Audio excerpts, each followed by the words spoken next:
Hello and welcome to the Colleagues Times IPL live show. This is your one-stop destination for all things Indian Premier League. Today I'm Rituraj here with you to bring you all the live updates from the Indian Premier League. With me, Fiza, our regular anchor, she is not with us today for this show. So she will be joined with us tomorrow back in the live shows. Today I'm going to bring you all the live updates.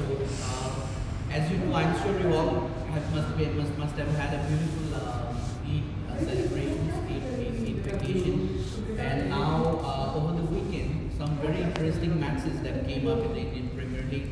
And the most striking feature about the last few matches with the Indian Premier League is the way the Chennai team has come back to its absolute magical best, and they again were too strong in their last league game against the Kolkata Knight Riders, posting a total of 235 batting first against the Kolkata team at the Eden Gardens. A huge total for any team to chase down. I mean, Kolkata needed to chase down the biggest total in history of the Indian Premier League, which they failed obviously because it was a tough task. And actually, it's quite interesting. I mean, Chennai started off with a defeat in their first game against the Gujarat Titans, the champions of the Indian Premier League last season. So it wasn't the there were some injury issues for the Chennai Premier League, for the Chennai Super Kings. Ben Stokes only played by the four-time champions for this season of the Indian Premier League, but he has had his injury issues. Then they were missing Deepak Chahar as well. They're one of the key medium pace bowlers for the Chennai Super Kings. So there were injury concerns, but Chennai somehow have managed to come back, and now after putting together some very impressive performances and very impressive victories, now they're leading the league with 10 points actually. So it is in a very strong position. Obviously, MS Dhoni's leadership has got a lot to do with the resurgence that we have seen with Chennai Super Kings, and now they're in an ideal position to not only take the top spot by the time the league phase ends as the league leaders, and probably they are going to add another title actually to their fifth title and match Mumbai Indians record. So the key point here that I see is Ajinkya Rahane's form actually. It's very interesting. Rahane was almost a forgotten man in Indian cricket, discarded from the Indian Test cricket team after a string of poor performances. I mean, if you remember, it was under him because Virat Kohli in the 2021 Australia series, Test series in Australia, when India famously beat Australia in Australia. With a very understrength team because of lot of injury issues. Virat Kohli also came back for the birth of his first child. So it was Ajinkya Rahane who had to lead the Indian team, and he led the Indian team very, very well in the absence of so many established players. And the team made history. They beat a full-strength Australian team in Australia and created history. It was one of the highest points of Indian cricket history. But then after that, what happened? Rahane gradually lost his form and lost his place in the Indian team. Last season, he got a chance to reinvent himself in the Indian Premier League. He couldn't do that. He was struggling very bad. But this season, he got into the Chennai Premier League team for the base price of Indian. I think it is for 2 million Indian rupees. So there was not much to expect from Rahane, but he only got into the playing 11 just because Ben Stokes got injured. And the Stokes injury gave a chance to Rahane to play in the Chennai 11, and now see how he has turned it around. He has given match winning performances after match winning performances, and he's now one of the prime reasons why Chennai is in this formidable position in the league now. Against Kolkata last night, it was his innings of 29, 71 of 29 balls, an outstanding innings. I mean, he is obviously a class player, but you don't expect that sort of fireworks from somebody like Ajinkya Rahane in T20 format. So we are seeing a new Ajinkya Rahane actually, and it's very good news actually for Rahane and his fans, and maybe just maybe that he might get himself into a position where he can stake a claim for a place in the Indian team again. So as I said, Rahane is a very good, very strong reason for Chennai's turnaround in their season. And coming back to Kolkata Knight Riders, uh, they lost wickets. It was, when you are chasing a total as big as 230 plus, most occasions you were not, you would end up losing a lot of wickets in trying to, build the tempo from the first ball. So they did lose many wickets in their effort to get to that Chennai total. But Jason Roy, he played a blinder in the middle order for Kolkata.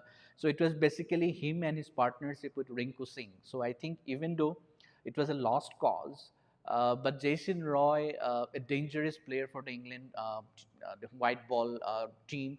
So Jason Roy coming into his own, it augurs well. So that's one positive for Kolkata Knight Riders as they look to bounce back from their defeat and keep fighting for a place in the playoff race. So another very interesting match happened over the weekend. It was the Gujarat Titans, defending champions, versus the Lucknow Super Giants. And the Lucknow Super Giants bowlers did very, very well actually. Krunal Pandya bowled very well. They put up a very good performance as a bowling unit, because Gujarat Titans have very good, they have a very good batting unit. They've got very powerful hitters, but it was a sluggish surface. So they managed to restrict Gujarat for a slow total of 135. And in reply, when chasing that 135, they were 102 for 1, Lucknow Super Giants. So they were in a commanding position. I mean, nobody would have expected them to lose that match, chasing 135, when they were 102 for 1 with many balls left and 9 wickets in hand. But from that position, Lucknow did go on to lose the match. So it was quite a stunning and astonishing finish. And I think the blame will obviously fall on KL Rahul. Again, a prolific scorer. He scored some 60 odd runs in that match as well, as he has been scoring this season heavily.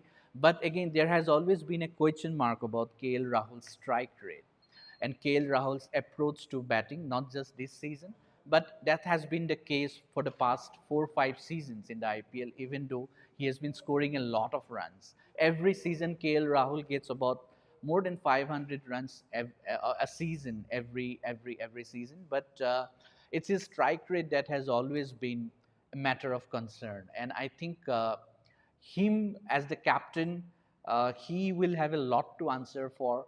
And if Lucknow Super Giants want to make a comeback, want to put up a performances, want to put up performances in every match, for them to have a chance to, to reach the playoffs, I think KL Rahul, the change should start with KL Rahul actually. I think he's the one who should be taking a proactive stance, and he should end playing this anchor role actually, and he should be able to finish off matches, being the captain, being the leader. He should be able to set an example to his team and his teammates. So that's where I think the blame will entirely fall on KL Rahul, and I think he needs to pull up his socks quite fast. Also, coming to continuing with the Indian Premier League, Mumbai Indians. If you go to their Mumbai Indians Twitter handle and all their social media handles, it's been flooded with messages from their players, birthday messages for a very iconic player named Sachin Tendulkar. As you know, the legendary Sachin Tendulkar is celebrating his 50th birthday today. So we wish him our messages, our convey our messages for this iconic player. And if you remember Sachin Tendulkar, I mean, we all know what he did in international cricket, scoring 100 international centuries, playing so many memorable innings for India. He ended up his career as the highest run scorer in international cricket. Played the most number of matches, 200 test matches. Nobody thought, from a boy, as a 16-year-old boy who made his Test debut against Pakistan against a bowling attack featuring Wasim Akram, Waqar Yunis, Imran Khan, and Abdul Qadir. And then he went on to conquer everywhere. The cricket battles he conquered everywhere in all across the world. There is nothing much to be said about Tendulkar, but it's a very happy occasion for Indian cricket fans, for Indian cricket fraternity, and for IPL and Mumbai Indians as well, because Tendulkar's last season, if you remember, Tendulkar also played 5 seasons of IPL. Obviously, he played for Mumbai Indians because he's this iconic figure in Mumbai. So you would not have imagined Sachin Tendulkar playing for another team in the IPL other than Mumbai. Rather, same like you would not expect a Saurav Ganguly to play for another team other than Kolkata Knight Riders. So Sachin played 5 seasons in the Indian Premier League, and his last season was in 2013. And would you believe it? That was the first time the Mumbai Indians won their first IPL title. So Sachin finished his IPL career with his one and only IPL title as a player, IPL trophy as a player. And that was the start of Mumbai's dominance in the Indian Premier League. And they went on to win 4 more titles, all under Rohit Sharma's captaincy. And they became the most successful team in the history of Indian Premier League. And this season, they're still going strong. They're still among the strong teams in this competition. And you can expect that they will be among the contenders to lift the trophy again. And Tendulkar, the birthday boy, the man who is celebrating a landmark, the man with the 100 international centuries who has just scored a half century in his life, will expect nothing less than a title from the Mumbai Indians franchisee.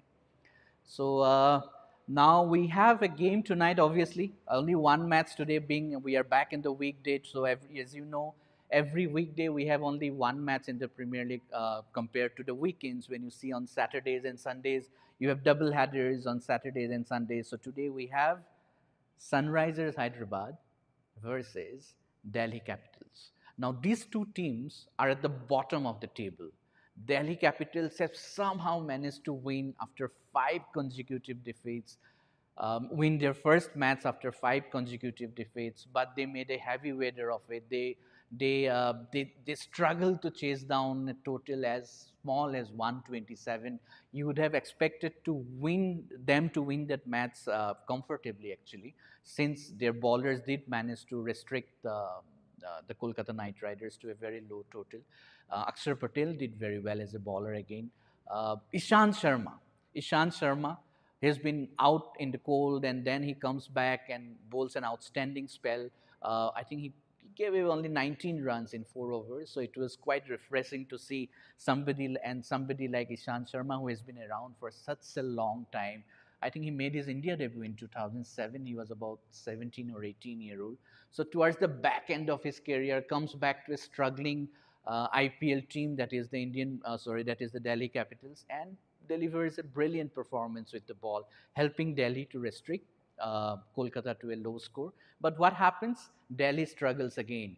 So they somehow won by 4 wickets, I think. So I think Delhi will need Prithvi Shaw to come back to form, and Mitchell Stark needs to start firing, because these two, I think, are very important players. David Warner has been scoring runs, obviously, but going at a very slow pace. You can't blame. I think we have discussed about this in the past, that David Warner, there's a lot of pressure, a lot of burden on him. He's the captain, so there is always in the back of his mind, what if I fail? What if I get out cheaply because my other batsmen are not scoring runs? So what happens if I fall cheaply? So that can always play on his mind, and that has been happening.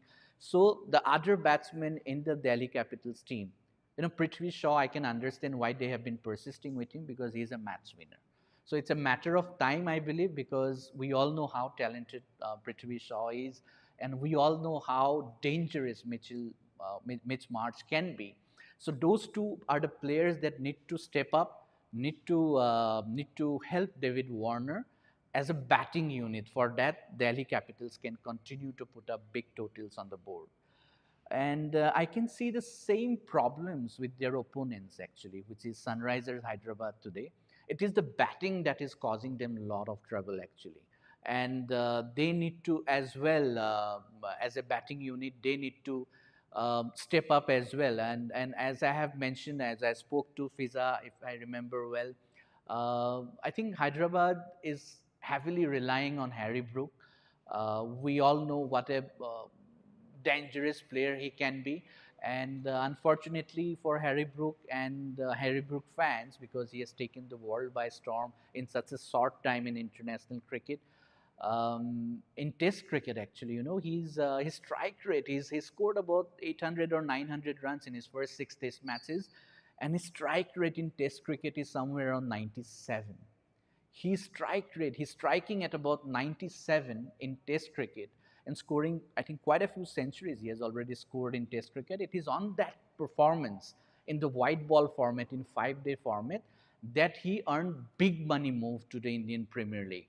So Hyderabad were expecting a lot of big things from Harry Brook, but unfortunately, he has clicked only once, in which he scored a 55-ball century. Hyderabad won that match. uh, since then, he hasn't been able to click actually. So Hyderabad is a team that depends a lot on Harry Brook, and I'm afraid that if Harry Brook can't get back his rhythm, if he can't find that form that he's known for, he's now famous for in the world cricket, Hyderabad will struggle a lot. So it is difficult to say. It's a two struggling teams actually today. Delhi is at the bottom of the league despite their first win of the season, despite finally getting their first win of the season. They're still at the bottom of the league with 2 points. They're still not out of the reckoning for a place in the playoff. Hyderabad is just above them with 4 points. They are in the ninth position. So it's a battle between the ninth place team and the 10th place team. So two bottom teams. Uh, so it is important. So every match for teams like this now, like Hyderabad and Delhi, who are at the bottom of the table, every match is a do or die match for them in order to keep their chances alive to qualify for the playoffs. Because at the top there are 6, 7 teams with, they're like Chennai, then RCB, Rajasthan Royals. Everybody is fighting for the top 4 position, and these are the teams that are doing well.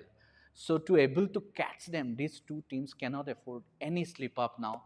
They have to find their form. They have to find their rhythm. Their batsmen, both teams' batsmen, as I said, have to find their rhythm. So which is that team today that is going to find its form? So that's we have to wait and watch. So thank you for watching this live show with College Times on our social media platforms. I'm Rituraj once again, taking your leave, and keep following our website and our IPL page, www.collegetimes.com. Thank you so much.